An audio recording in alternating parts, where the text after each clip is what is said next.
Tipereke moni ndikonse mdzina la Yesu Kristo.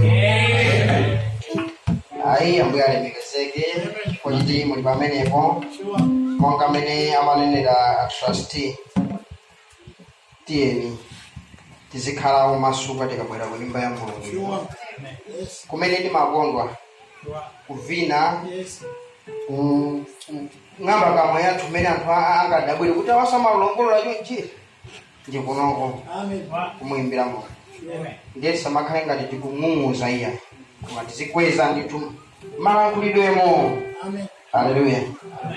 Ambuye alemekezeke. Tilowe kuzolengeza.